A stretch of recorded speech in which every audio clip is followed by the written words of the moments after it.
হাজারো বাধা বিপত্তির পরেও বাংলাদেশ জামাতে ইসলামী কেন এত জনপ্রিয় রাজনৈতিক দল? স্বাধীনতার পর থেকে আজ অবধি পর্যন্ত সবচেয়ে সমালোচনা আলোচনা যেই দলটিকে নিয়ে হয়েছে সেই দলটির নাম হচ্ছে বাংলাদেশ জামাতে ইসলাম। নাই অনেক দেরি হইলো ভাই, একটা জায়গায় আসছে। হ্যাঁ, একটা জায়গায় আসছে, এখন পিঠ দেখা যাচ্ছে।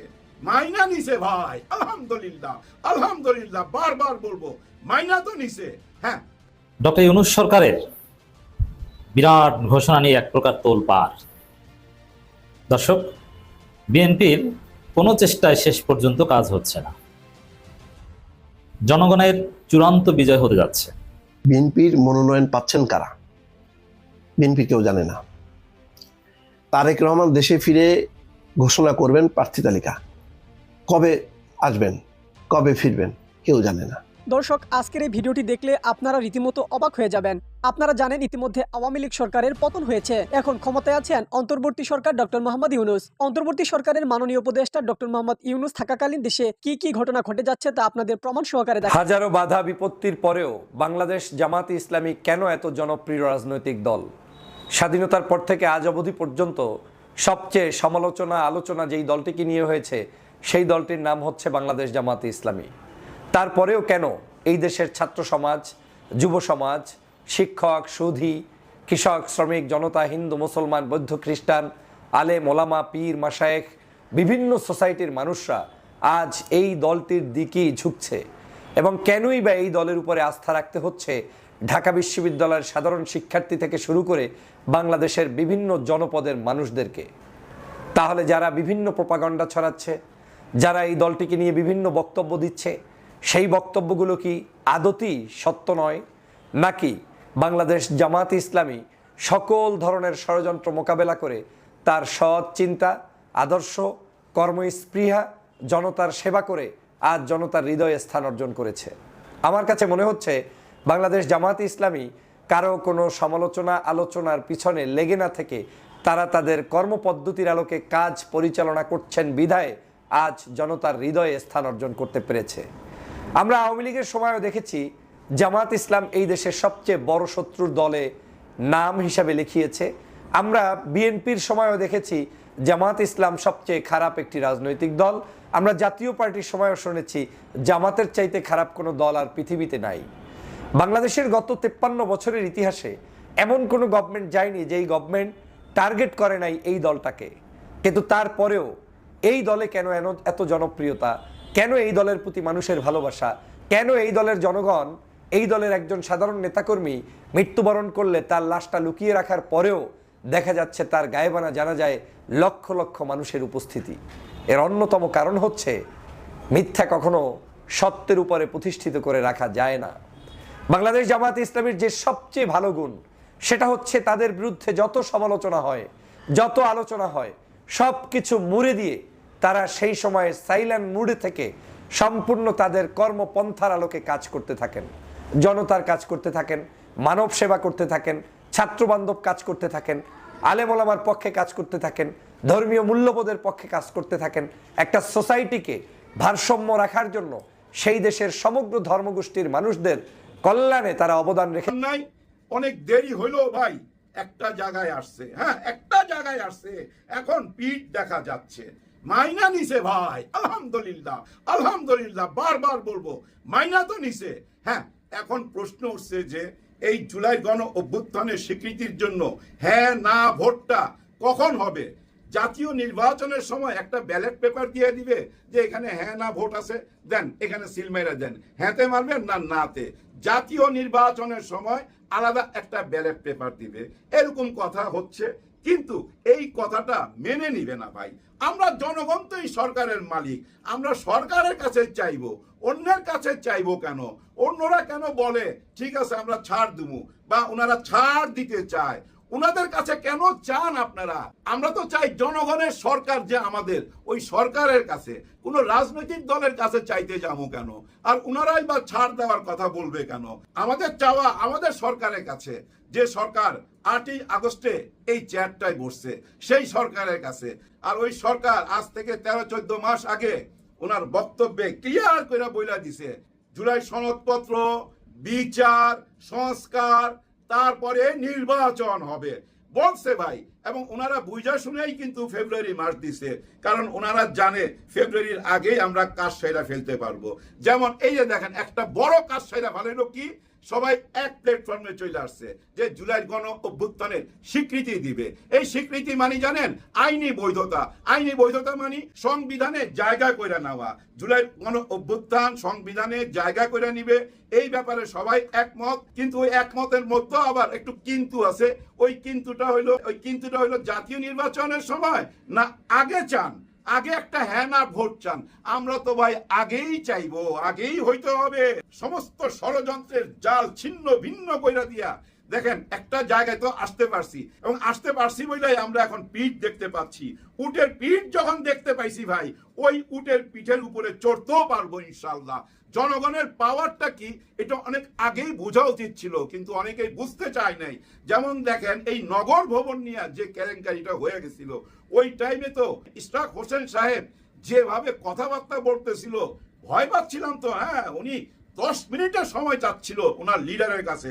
লিডার যদি বলে 10 মিনিটের মধ্যে এই সরকারের পতন ঘটায় দিবে, এরকম বক্তব্য শুনে না সত্যি সত্যি ঘাবড়ে গেছিলাম। কারণ সবচেয়ে বড় দল তো ওনারা, ওনাদের দলের মধ্যে ভাই শাখা প্রশাখার অভাব নাই। দেখেন ছাত্র দল, যুব দল, কৃষক দল, মৎস্যজীবী দল, টেম্পো দল, দলের অভাব না ভাই, বহু রকম দল আছে। এই দলের সবাই যখন নগর ভবনের সামনে চলে আসলো ইশরাক সাহেবের ডাকে, তখন তো এখানে দেখছি হ্যাঁ কত রকম কাণ্ড দেখছি। উপদেষ্টাদেরকে জুতা দিয়া পিটানো হচ্ছে, হুমকি দেওয়া হচ্ছে, দখল কইরা নিব, এবং তালাও মাইরা দিয়েছিল চারিদিকে।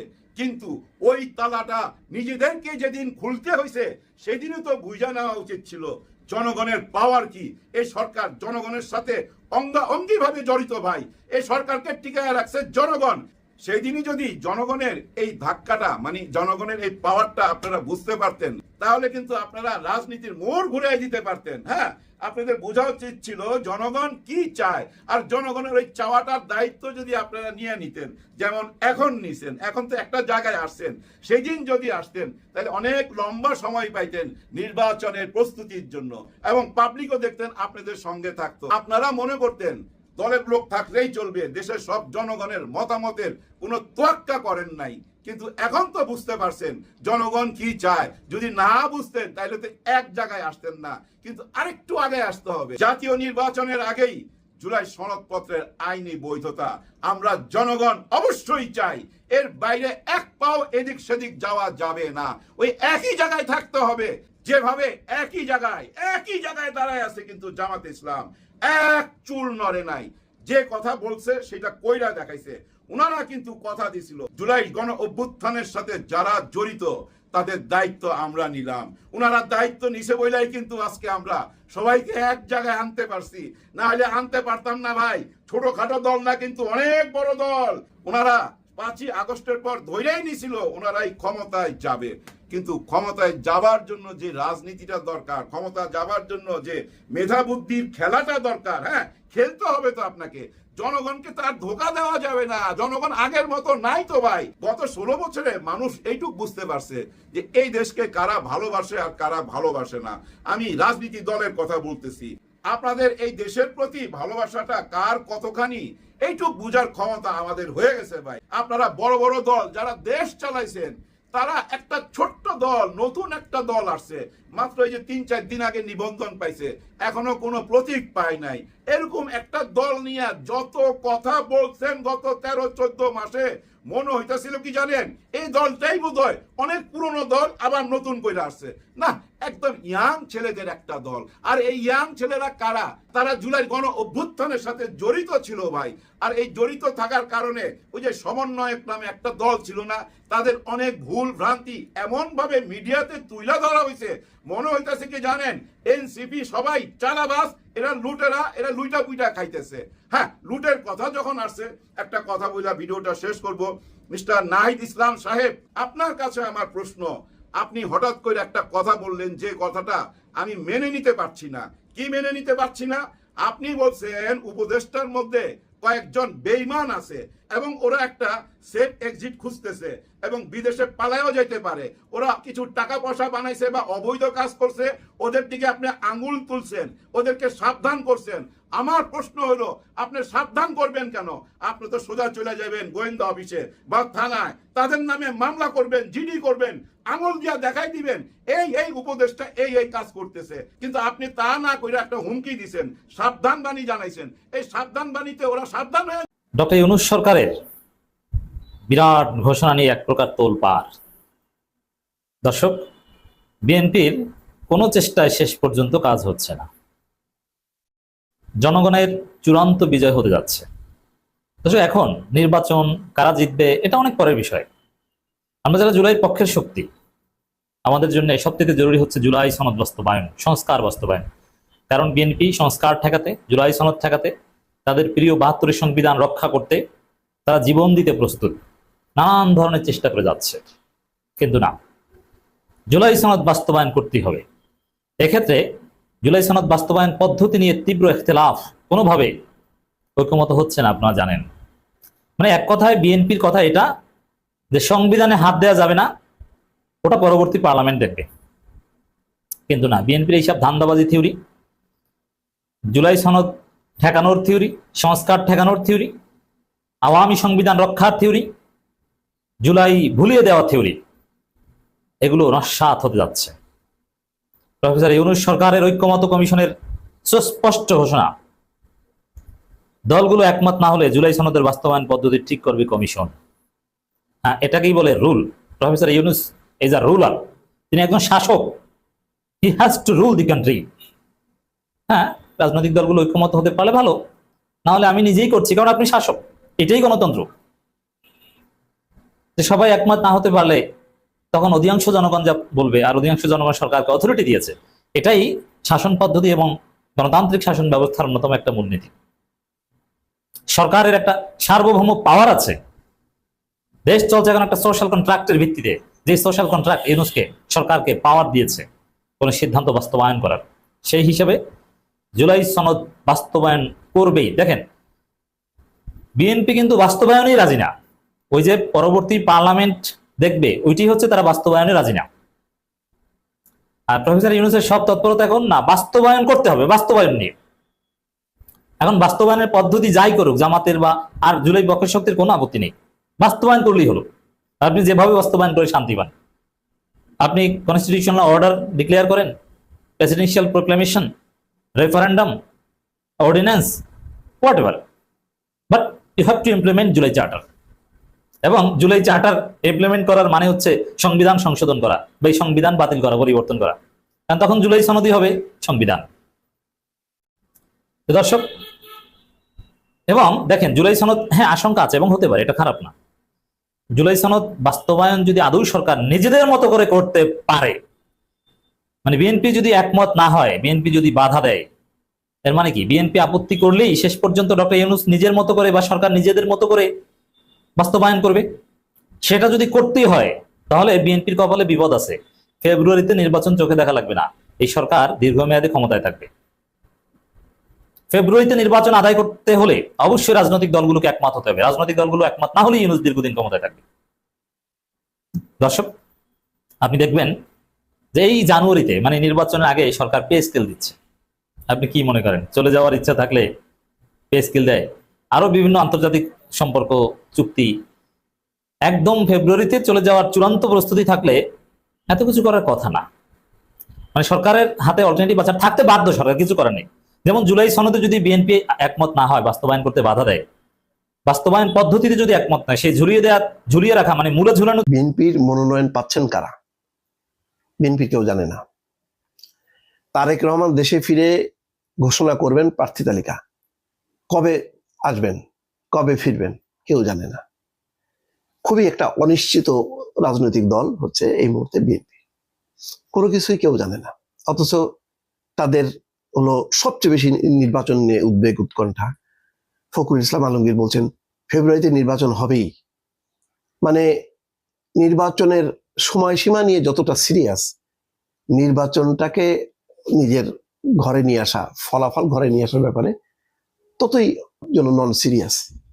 বিএনপির বহু নাম করা প্রার্থী আছে, মাঝে মধ্যে তাদের সাথে কথা হয়, তারাও বলেন আর কি, প্রকাশ্যে তো আর বলতে পারে না, আমাদেরকে বলে ভাই একটু বলেন বলেন, পরিস্থিতি খারাপ হয়ে যাচ্ছে, পরিস্থিতি খারাপ হচ্ছে। কি খারাপ হচ্ছে বলছি, কেন বলে?